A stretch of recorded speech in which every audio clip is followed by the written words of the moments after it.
हर खबर आप तक सबसे पहले NS9 न्यूज पर। भारतीय किसान यूनियन के संस्थापक चौधरी महेंद्र सिंह टिकैत की 87वीं जयंती पर गुरुवार को किसान भवन सिसोली पर कई राजनीतिक दिग्गज जुटे। राष्ट्रीय लोकदल अध्यक्ष व राज्यसभा सदस्य जयंत चौधरी ने कहा कि समय आ गया है कि किसान मजदूर जात पात भूलकर एकजुट हो।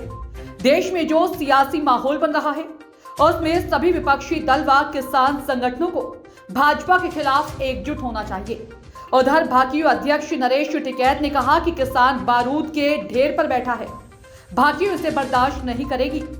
सरकार के खिलाफ आंदोलन तेज होगा। ट्रैक्टर ट्रॉली पर पाबंदी हमें मंजूर नहीं है। जयंत ने कहा कि फौज की नौकरी थी जिसमें गांव के युवा उत्साह से जाते थे। नाम लिए बिना उन्होंने कहा कि इन्होंने इसे खराब कर दिया है। सरकार ने किसानों को अपने परिवार को ट्रैक्टर ट्रॉली पर ले जाने पर ही रोक लगा दी। उनकी स्मृतियों का ध्यान करते हैं और उन्हें श्रद्धांजलि देते हैं। 13 महीने आपने आंदोलन किया, लेकिन ये सरकार फिर दोबारा झूठ बोल के आपको लौटाने का काम कि भाई घर लौट जाओ, गांव लौट जाओ, तुम्हारा काम तो हुआ पड़ा है। तो सरकार आपको धमकी दे रही है कि किसान आपकी ट्रॉली भी सीज होगी, 10,000 रुपए का जुर्माना भी होगा। चुनाव आया, इन्होंने कहा, अमित शाह जी ने कहा किसान पे बिल नहीं आएगा, एक भी बिल किसान पे आएगा नहीं। अब कह रहे हैं बिजली पे हम कोई राहत किसान को नहीं देंगे। बुजुर्गों का नमन करता हूँ। सामने मेरे पूरा कुनबा परिवार बैठा है, हम लोग यहाँ सम्मिलित हुए हैं क्योंकि आज एक विशेष तारीख,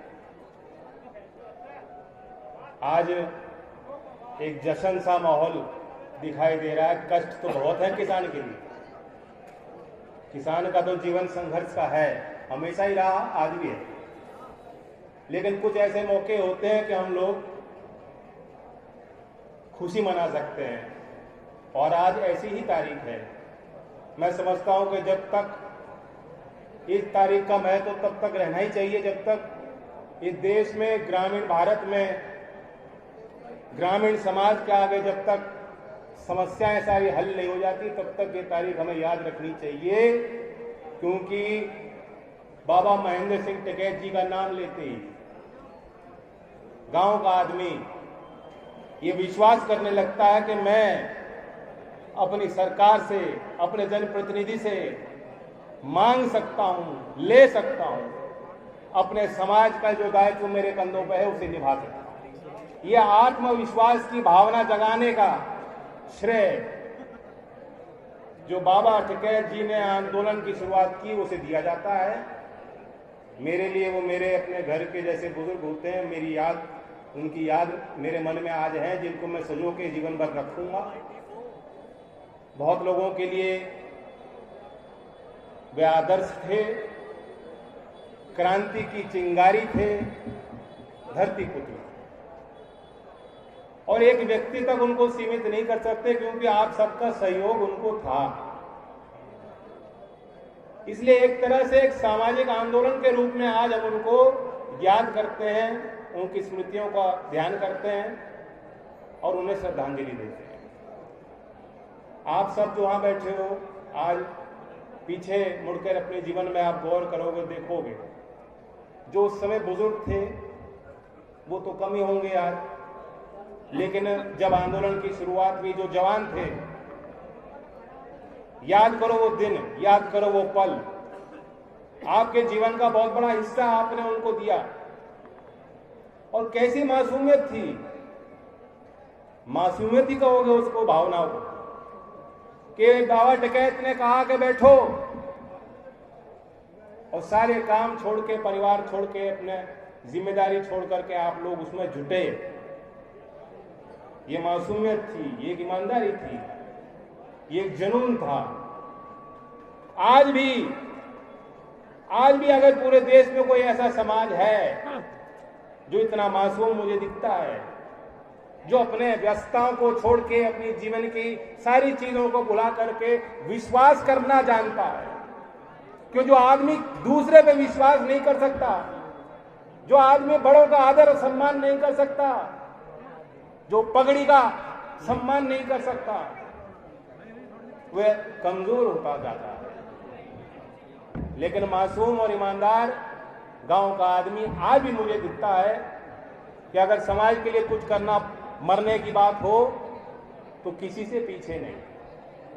ऐसे ग्रामीण समाज के एक बड़े नेता रहे बाबा महेंद्र सिंह टिकैत को मैं श्रद्धांजलि देने आया हूं और इस मंच पे आकर आज भी वो ईमानदारी, वो मासूमियत गांव के लोगों में है।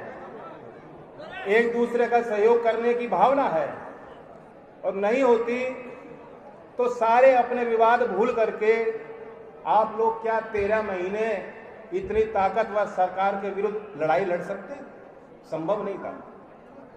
शायद 35 साल बाद ऐसा आंदोलन देश ने दोबारा देखा, ऐसा माहौल देश ने देखा। हम तो बटे पड़े हैं। गांव में कुछ व्यवस्थाएं अच्छी होती हैं, लेकिन कुछ परंपराएं जो पुरानी चली आ रही हैं, उन कारण से शोषण भी होता है, उस कारण से बंटवारे भी जिंदा रहते हैं। आज भी जाके गांव में जाके देखेंगे तो वाल्मीकि का मोहल्ला अलग होगा, जाटों का मोहल्ला अलग होगा, चौपाड़ अलग होंगी। कभी कभी तो इकट्ठे बैठ के बात करते हैं।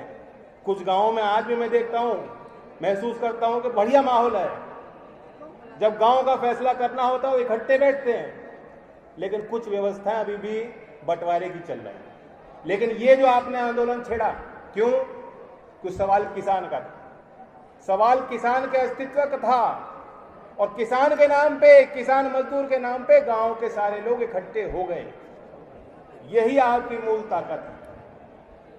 जब हम बाबा टिकैत जी को श्रद्धांजलि दे रहे हैं, हमें ये भी तो याद करना चाहिए वो कैसे इतने ताकतवर बने हैं, क्या खूबियां थी उनके अंदर, कैसे जोड़ लिए उन्होंने लोग, उनके कहने पे कैसे हम लोग जुड़ जाते थे, आज क्यों नहीं जुड़ पा रहे?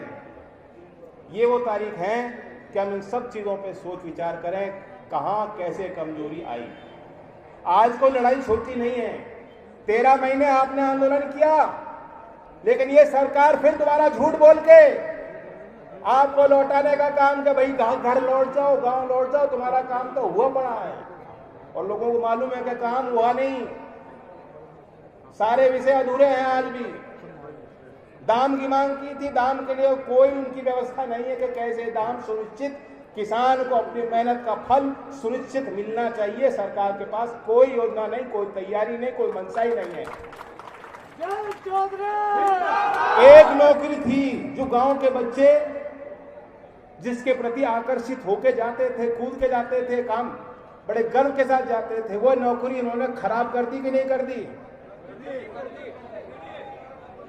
नौकरी नहीं, भाव नहीं और अस्तित्व का सवाल भी आ गया।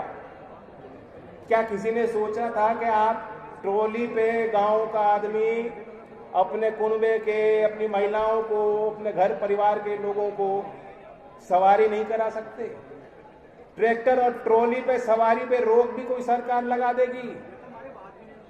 आपने देखा, अभी परसों की तो बात है, योगी जी किस वाहन पर सवार होकर शोभा यात्रा निकाल रहे थे? मैं सवाल पूछना चाहता हूं, क्या उनकी शोभा यात्रा पे कोई कार्रवाई पुलिस करेगी?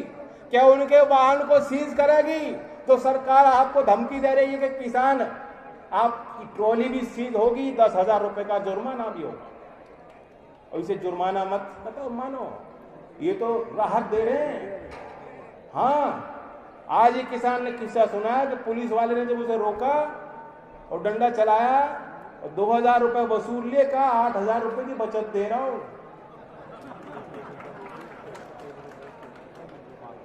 ये भी हो सकता है कि प्रधानमंत्री किसान सम्मान योजना के नाम से 8,000 की घोषणा हो जाए। जमाने बिल्कुल उलट पलट चल रहे हैं, ऐसे ही चल रहे हैं। तो संभाल लो, इस परिवार को संभाल लो, अपनी ताकत को पहचान लो। आज इस मंच पे आके चूंकि मुझे वो उनका चेहरा याद आ रहा है, आदरणीय गुलाम मोहम्मद जी को भी मैं श्रद्धांजलि देना चाहूँगा।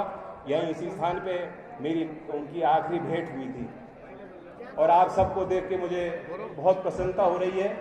लड़ाई जारी रखनी है। इस क्षेत्र का भी एक मुद्दा है जो मेरे संज्ञान में आया और ये सरकार की वादा खिलाफी का एक जीता जाता उदाहरण है। चुनाव आया, इन्होंने कहा, अमित शाह जी ने कहा किसान पे बिल नहीं आएगा, एक भी बिल किसान पे आएगा नहीं। अब कह रहे हैं बिजली पे हम कोई राहत किसान को नहीं देंगे। ये वादा खिलाफी तो हुई, ये झूठी तो है। इन्हें रेवड़ी से दिक्कत है, गुड़ शक्कर से दिक्कत है, हमें तो कोई दिक्कत नहीं। यहाँ है कोई मुजफ्फरनगर में जिसको रेवड़ी खाने से दिक्कत हो? हम तो नहीं मानते। झूठ बोलने से दिक्कत है हमें, परहेज हमें इस बात का है, हमें दिक्कत इस बात से है कि आप झूठ बोलते हो। आपने झूठ बोला बार बार। मोरना मिल के विस्तारीकरण की बात हमारे लोग तो कह ही रहे थे। मुख्यमंत्री योगी आदित्यनाथ जी चुनाव में आए, उन्होंने कहा था कि नहीं कहा था, याद दिला रहा हूं, खुद कहा था हमारी सरकार बना दो, विस्तारीकरण हम कराएंगे। आज जब हमारे विधायक सवाल पूछते हैं तो सदन की कार्रवाई में लिखित जवाब उनको दिया गया उनके प्रश्न का कि मोरने की मिल के विस्तारीकरण की कोई योजना सरकार की नहीं है। तो इस सब का विरोध तो करना पड़ेगा ना। अगर बाबा टिकैत को याद करेंगे तो कितनी बड़ी ताकतें हैं, उनसे जूझना पड़ेगा और लड़ना पड़ेगा। यही संकल्प लेने आपके बीच आए हैं। मैं आपसे पूछना चाहता हूं, तो इसलिए 19 तारीख 19 अक्टूबर हमने चर्चा की है। अगर आपका मत इसमें साफ हो और आप हमें आशीर्वाद दें तो इसी 19 अक्टूबर को मोरने पे किसान सम्मेलन रखेंगे। बिजली के, गन्ने की, मिल की सारी बात वहां करेंगे। और आखिर में पद के कोई मायने नहीं होते, ये भी हमें टिकैत जी ने सिखाया। आपकी शक्ति है कि समाज के लिए आप कितना करते हो, लेकिन फिर भी आपके आशीर्वाद से मुझे एक पद मिला है राज्यसभा में, एक सीट मुझे मिली है। यह आपकी देन है और आपका हक मुझ पे बनता है। आज गांव में आया, इससे पहले भी मेरे संज्ञान में गौरव जी खुद लाए थे इस विषय को। मैंने ये तय किया है कि मैं अपनी सारी निधि खेल की सुविधा बनाने में, खेल के निर्माण में दूंगा।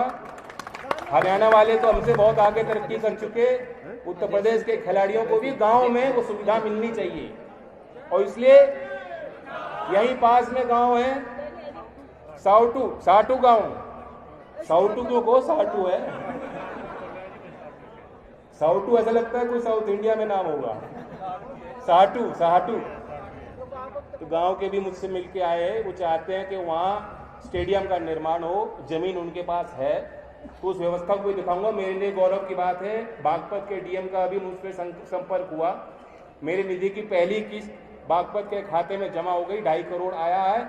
और पहला ही काम यहाँ सिसौली के इस मंच से मैं कह रहा हूं कि मेरे लिए गर्व की बात होगी, पहली चिट्ठी, पहला प्रस्ताव साटू के लिए यहाँ निर्माण में दूंगा। और अब क्योंकि मैं भी यहाँ दूर से आए हैं, सबकी का सम्मान है और सबकी बात सुनने के लिए सब लोग यहाँ इकट्ठे हुए हैं। मैं धन्यवाद देता हूँ इस मंच को कि आपने मुझे अवसर। हर खबर आप तक सबसे पहले NS9 न्यूज पर।